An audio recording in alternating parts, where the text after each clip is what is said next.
Hey,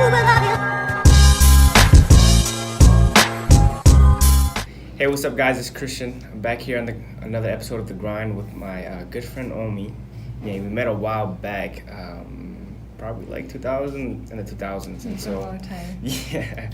So we're back. We were able to connect through like social media, Facebook and stuff like that. I really like what she's doing with her social media following and her YouTube and all that type of stuff. So I really want to be able to provide some value to you guys about just what she's doing on Instagram and YouTube and how she's growing in those places. And so I'll let her introduce herself and be able to just shed some light on who she is and what she does.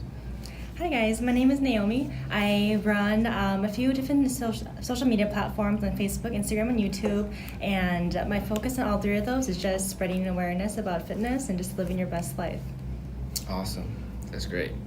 So tell me, how did you let's start with this. How did you kind of let's talk about your origin story. Like, how did you go from what you were doing, how did you go from being, doing whatever you're doing, and then going into wanting to be an influencer on Instagram, Facebook, YouTube, and things like that? I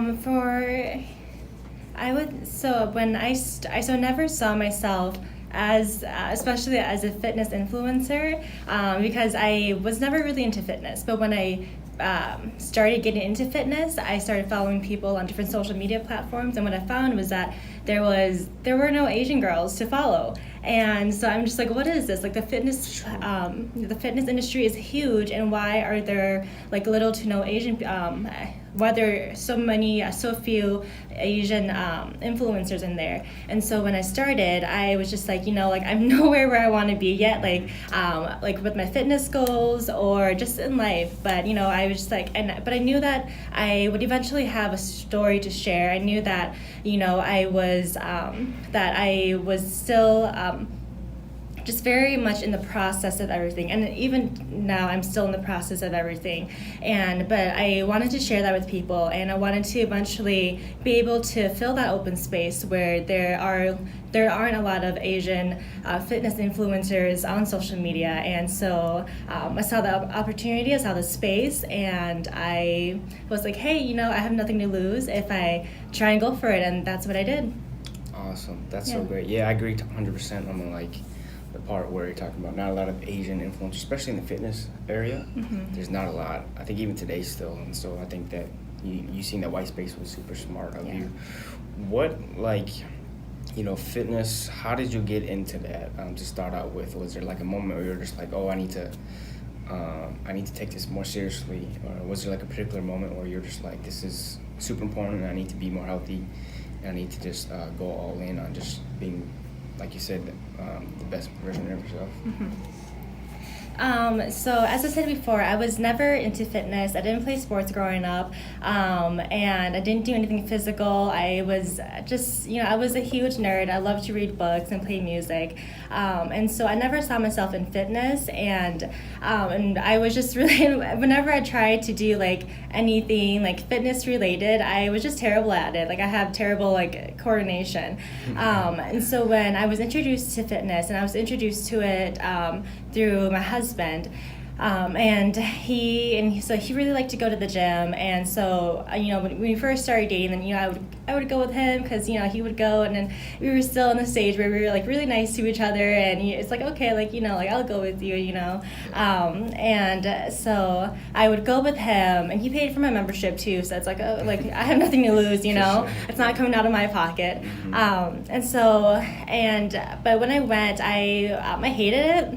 For the first 2 years I had my membership, I hated going. I would go the 12 times a month just to go, be able to scan my key card. Get your reimbursement. Yes, yeah, and so insurance would cover it. And so that's what I would do, and that was what I did for the first 2 years. And then all of a sudden I realized, dang, I'm getting stronger, I'm lifting heavier weights, I'm seeing a little bit of progress, holy crap, this is, and to realize that I was getting stronger, not just physically, but emotionally and mentally, it was really empowering. And so that's what really made me want to stick to it. And having that empowerment through fitness, it kind of bled into, well, it did bleed into all other areas and aspects of my life. And I started to be productive and manage my time better in general. And so just through fitness and realizing how empowering that is, and just having that self-discipline through fitness affected all areas of my life really positively, and that's why I kept doing it. I love that. Yeah, I mean, I'm not like a fitness expert or anything like you, but I think it's kind of like a lifestyle, right? Like the way you eat, the way you approach things, like you said, time management. You understand that, like, you know, in fitness terms, just reps, right? And I think, like, I treat that the same with business, or I treat that the same with anything else. Like, you need to be able to put the work in to be able to get the results you want. Yep. Whether that's, like, multiple reps, or that's multiple, sales you might go on to, or that's multiple shots you get up for your basketball shot. And I think working out and fitness is just the same thing, and applies to every aspect of life. So yeah, I agree with that so much. Talk a little bit about, like, how did you go from, like, you know, you just working out and then you're just like, oh, let me just jump on Instagram and start creating content and providing value on that and YouTube and stuff? How did that all kind of happen? So like what I was saying earlier, like, you know, just being on social media and following other fitness profiles and just realizing that there weren't any. And so that was like, okay, like, let me try to like, I know that my chances are so small, but let me try and do what they're doing, you know? And it's like, at the time I felt like I didn't have a lot to offer. But I knew that as I kept doing it, then the more I would learn and the more I would have to offer and the more value I would add to people's lives. And so I knew that I would just have to start somewhere. And for me, I'm a perfectionist. And so I wanted every single thing that I put out there on social media, on my platforms, to be perfect. But I knew that, especially with stuff like social media, and you know too, like when you're creating videos, you know, taking pictures even, you know, it's hard, you know, to get the right angles, to edit and stuff like that. And, you know, and you have to do it for so long and do so many projects and do it so much until you get a good hang of it, and then you really find your voice. And so for me, I, you know, it was just like, you know, starting from, I just knew that I had to start where I was at, and the more I did it, the better I would get at it, and the more value I would be able to add to people's lives. And I'm okay. I feel like I didn't answer your question at all. What was your question? No, that was good. I think my question was pretty much just like, when did you figure out, like, okay, I want to start putting out stuff. I want to record, like, my journey, my fitness journey. I want to be able to provide value to people. When was that moment you're just like, let's just try it out? Yeah, okay. So I started, like, actually sharing, like, fitness content about August 2017. So it's been a little bit over a year since I started doing it. But yeah, so I just kind of hit that point where I'm just like, where are all the Asian people, you know? And and so I, you know, decided to play my hand at it. But when I started, I knew that I hadn't even reached my own fitness goals yet. And so, you know, like, physique wise, I just wasn't, you know, I was still like a very small, tiny Asian girl, didn't have a lot of gains. I'm just like, when you're following a fitness person, you don't want to just follow like a scrawny little girl, you know, like you want to see progress, you want to see results. And so I knew it wasn't there yet. So when I started, I knew that I wanted to build a following, but I knew that I would probably have to incorporate other things into my platform so I could grow. And so what I did was I found that I got a really good reaction from posting pictures of me with food. And so that's what I would do. So every Tuesday morning at 10 a.m. I would post a picture of me with food. And that's where I got a lot. It sounds crazy, but that's where I got a lot of my following from, is from posting pictures with food. And so I still do it now, just to kind of still incorporate those old things. Yeah. But yeah, and then as I grew my following, then I started doing less of that and incorporating more fitness. Gotcha. Yeah. So when you first started with those food pictures, did you was it just like your daily meals, or was it like places you would go to and be like, these are pretty, like this food that is like Instagrammable, I want to put that out there, and that really sticks out? Or was it more like just anything you were kind of eating? Yeah, just anything that, we planned posts too. So initially it was like we were out traveling and we were in Philly, and I was posting pictures of me with like dim sum or like other food, and all of a sudden I was getting lots of engagement. And so that's where I kind of got the idea where it's like, okay, I should post more of this content because this is what people are reacting to. For sure. And then from there, then we would, on a weekly basis, like Change and I, we go out and like go eat and go out and try new restaurants and stuff like that. And so, but if like the food there like wasn't really Instagrammable, then we would plan to go to other places like Cafe Latte or stuff like that to go take pictures of food that was Instagrammable. Yeah. That's awesome. Talk a little bit about, obviously that's a great tactic. How did you figure out, because I love the content that you put out. I see some of it sometimes, and a lot of it's more like, your videos, they show like kind of the workouts for different type of things, but also I think your descriptions are great. They're like super long, but they're very informative and very valuable. How did you figure out, okay, these are some things that I should be putting out? Providing a lot of value through your content, I think. How did you kind of figure that out? And how do you think about the content that you put out? I'll be honest, I'm a little proud of myself too for for getting to the point where I'm able to write a decent caption anyway. And it took me a long time. And and if you're trying to do social media, and I feel like captions are sometimes the hardest part.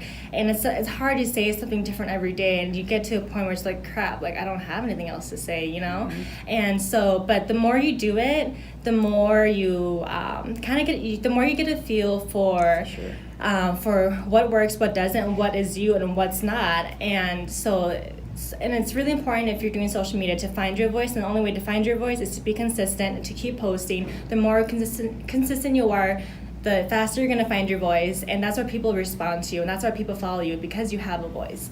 But yeah, and so when I post when I write my captions, what I think about is how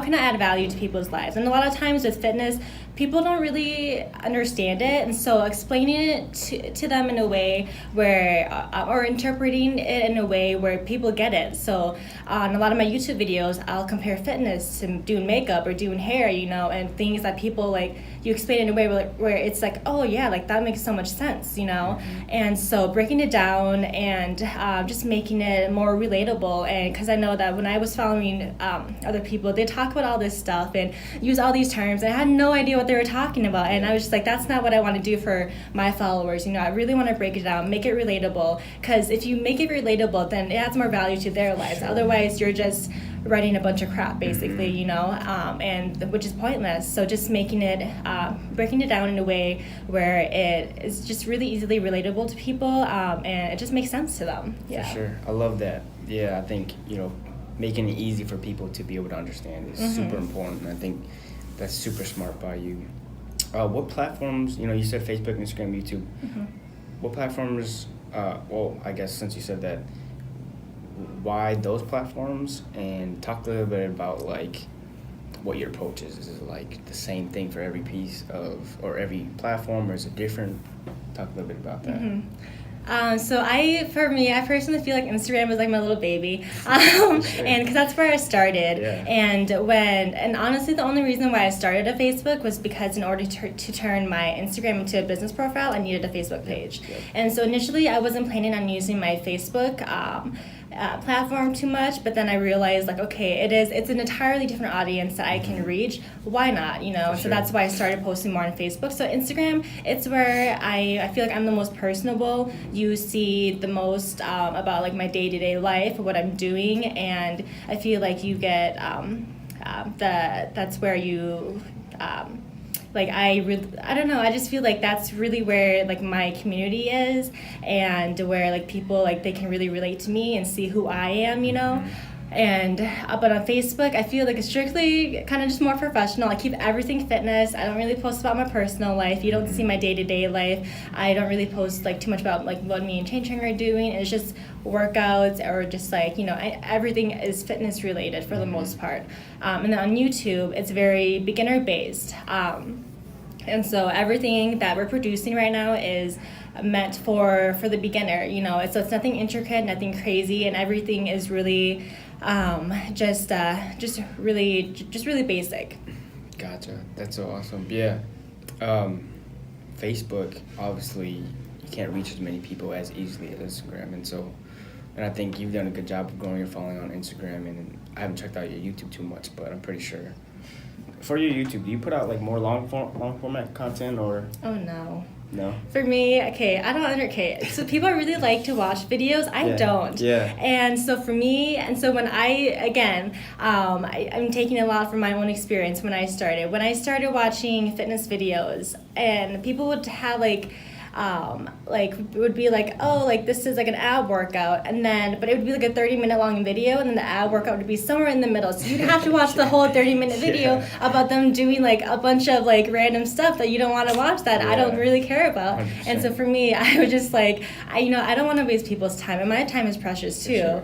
And so I just want to make my stuff short and to the point. Yeah. And but yeah, so that's really for YouTube, I make it as short as possible, but being as effective as I can as well. That's awesome. Yeah, I think that's exactly right. Like, I have seen videos that are like 30 minutes long of nonsense, Yeah, yeah. And straight to the point is kind of what people want. Yeah. So I don't want to be searching through a 30-minute video. Exactly. I would love to just see the workout. So that's so smart by you again. So obviously you're providing a lot of value, providing great content out there. What do you think is like one of the things that have helped you kind of grow your following over time and time again, that has helped you just stick out compared to like every other fitness person? Mm-hmm. I would say just being authentic and being consistent, because so let me talk about being consistent first. So when you're consistent,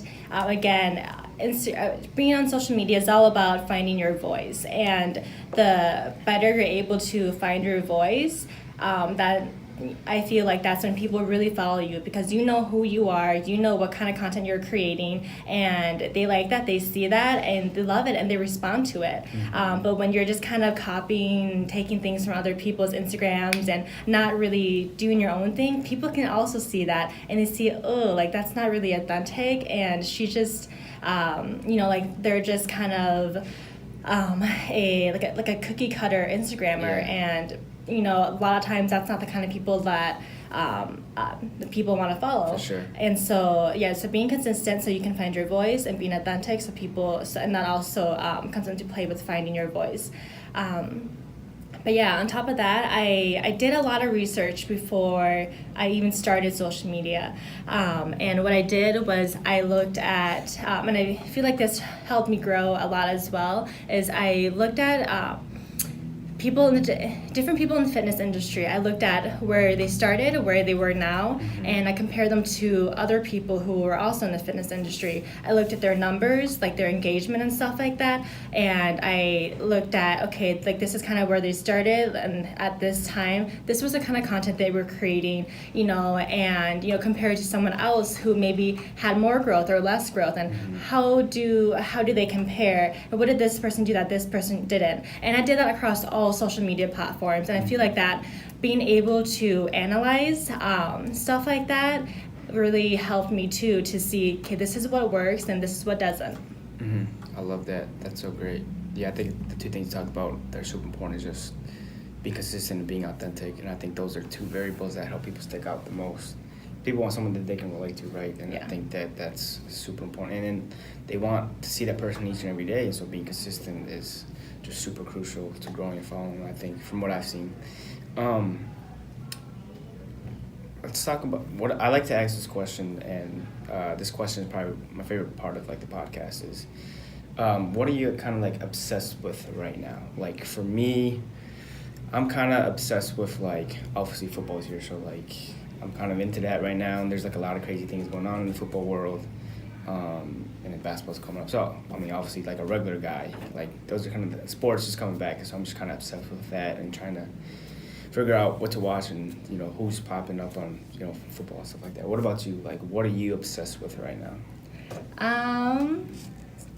In terms of just like random stuff. So it could be anything, like okay. music. It could be like little toys that you find interesting, or maybe just new like clothing that you might find interesting for working out, or like even like a new show or a new artist that came out. Anything in general. Like, what are you just like obsessed with? I'm obsessed with trying to get through school alive. Yeah, honestly. Back to school, yeah. But I don't know. I feel like you're in school right now? Yeah. Okay, gotcha. I'm taking 20 credits this semester, so I have no life. And so honestly, like I feel like I don't really have a lot of time outside of that. But me and Chang have been watching World of Dance, and that definitely like it makes me wish that I could dance. And I'm a little bit obsessed with that. And the Lab, which is the junior group that just won, like they're amazing. Yeah. And so definitely that inspires me. Like I'm obsessed with them. I think they're so cute. Me and Chang have already decided that when we have kids, at least one of them is going to be a dancer. But yeah. What about, would you ever dance? I would. Like I feel like if I would have, okay. So I feel like in another life, I'm a dancer, like a hip hop dancer. And then, like in another one, I'm like an illegal race car driver, and in another one, I'm like totally like tatted everywhere, and like a lot of different lives. Yeah, and so, but yes, and another life, and in a different dimension, like Naomi is a dancer, a very cool dancer. That's awesome. Yeah, I love that show. I saw the one where they did the one with John Mayer song. Yeah. Waiting on the World to Change. I love that. I cried. Did you? Yes. Yeah, no, that was a strong message, and I love stuff like that. So that's so awesome. What about, like, what are you focused on right now? Obviously, school probably with your 20 credits. That's crazy to me. Fitness. Like, what are you focused on right now? Like, as far as goals and stuff, what are you trying to accomplish? So as far as goals, I'm planning on graduating with a double major this at the end of summer, and then after that I will be getting my personal training certification, NASM, and then after that I will just be working on creating and launching programs, and then eventually, I don't know, maybe I feel like there's a world of possibilities, and maybe I'll, create my own clothing line, athletic wear, or maybe I'll just stick to the workout programs. We'll see. It's just, I feel like we'll just take it, as it comes. Gotcha. That's so awesome. Clothing line or programs. That'd be great. I think you'd be able to kill that. Thank you. Okay, great. So I think that's pretty much everything. So I like to end, usually it's a question of the day, but this time I would like to have a piece of motivation or inspiration that you have for people that are trying to do what you do or just want to be able to start doing their own thing. What's something that they should kind of think about as far as motivation or inspiration? I'm going to say a couple things, and you can just kind of cut and see what you like and don't like. And so the first thing is just simply believe in yourself. And I feel like so many people lack something as simple as confidence. And I feel like that can be a freaking game changer, because when you have confidence in yourself and who you are and your skills and your talents, and when you have confidence in yourself and you believe in your abilities, and when you believe in yourself, then you can do any freaking thing you want. And I know it sounds cheesy, everyone says it, but it's the truth. And it is the truth, but people keep saying it because there are so many people who lack that confidence and who don't believe in themselves. And then also don't stop with the excuses.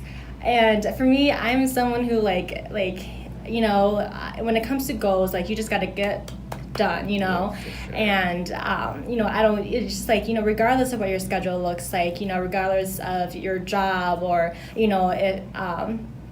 and school and work, or whatever else you're doing, babysitting, if you have kids, if you truly want to do something, to achieve something, then you will find a way to make it work. But if you don't, if you have all these excuses, I mean, let's be honest, you don't really want it. And so if you're gonna say that you want it, set yourself up for success, work for it, make a plan, and make it happen. And just stop with the excuses, because the excuses, and again, the more you set excuses, the more you're saying, I don't really think that I can do it. That's why I had these excuses. But get rid of the excuses. Just believe that you can do it, and make a goal, make a plan, and set yourself up for success. And whatever you want to achieve, you can do. Awesome. I agree 100% with everything you just said. So great. I think that would be great for everybody else. Thank you so much for stopping by. It's a great conversation. I think you provide a lot of value to the audience, so I appreciate you stopping by. It's been a pleasure.